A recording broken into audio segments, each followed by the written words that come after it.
Coinbase moves to bring Oregon Securities suit to federal jurisdiction. Coinbase slams Oregon's lawsuit as a regulatory land grab, accusing the state's attorney general of trying to override federal crypto guidelines. Coinbase, Coin, is petitioning a federal court to take over jurisdiction of Oregon's lawsuit, accusing it of selling unregistered securities, arguing the state is improperly interfering with federal efforts to clarify digital asset regulations. In a filing late Monday evening, Coinbase argued that Oregon Attorney General Dan Rayfield's lawsuit, which it initiated in April over alleged trading of unregistered securities, represents an overreach, and seeks to establish a patchwork regulatory landscape conflicting directly with ongoing bipartisan efforts at the federal level. This lawsuit is a regulatory land grab.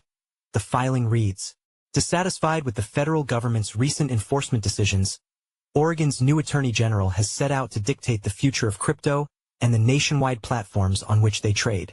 Coinbase further argues that Oregon's lawsuit ignores recent bipartisan federal efforts to clarify crypto regulations, improperly tries to create independent state-level oversight of digital asset platforms, and wrongly resurrects claims previously dismissed by federal regulators. The Securities and Exchange Commission, SEC, dropped its enforcement action against Coinbase in February, weeks after the inauguration of President Donald Trump. The exchange made a $1 million donation to Trump's inaugural committee. What you have here is Oregon and only Oregon, trying to revive the SEC case, which was dismissed with prejudice, said Ryan Van Grack, Coinbase vice president of legal, in an interview. A lone attorney general is trying to inhibit regulatory clarity and impede consumers' freedom to choose when and how they invest in crypto, Van Grack said. Coinbase points out in the filing that the state's attorney general might not even have the authority to file the case. Oregon-based securities transactions are generally regulated by the Division of Financial Regulation, not the Attorney General, Coinbase wrote. The Attorney General nonetheless seeks to stretch his limited enforcement authority beyond the breaking point to install himself as the commissar of crypto for Oregon and beyond. In an interview, Van Grack explicitly rejected the idea that Oregon's lawsuit is simply a partisan issue. Rather than framing it as a straightforward red state versus blue state conflict, he emphasized a more nuanced approach, highlighting how states of various political leanings have dropped or not pursued similar actions. Crypto has become more bipartisan, and we have other statewide litigation in which red states and blue states have dismissed their actions, he said, highlighting Vermont, a traditionally Democratic state, as well as Kentucky, considered politically red federally but led by a Democratic governor, and Illinois, typically seen as a blue state, all dismissing crypto-related litigation. It's less about red or blue.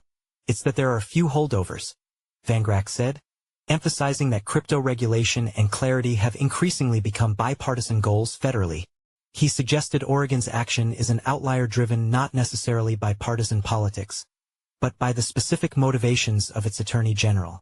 The motivations for this lawsuit are transparent, Van Grack concluded. It's not about the law, and it's not about a desire to help Oregonians. It's about the politics. It's an effort to grab headlines at Oregon's expense. Coinbase has pledged to vigorously defend its position, stating clearly it has no intention of voluntarily exiting Oregon's market. We are not pulling out of the state unless we are required to, Van Grack affirmed. We are going to fight because what Oregon has done is wrong. Sam Reynolds is a senior reporter based in Asia. Sam was part of the CoinDesk team that won the 2023 Gerald Loeb Award in the breaking news category for coverage of FTX's collapse. Prior to CoinDesk, he was a reporter with Blockworks and a semiconductor analyst with IDC.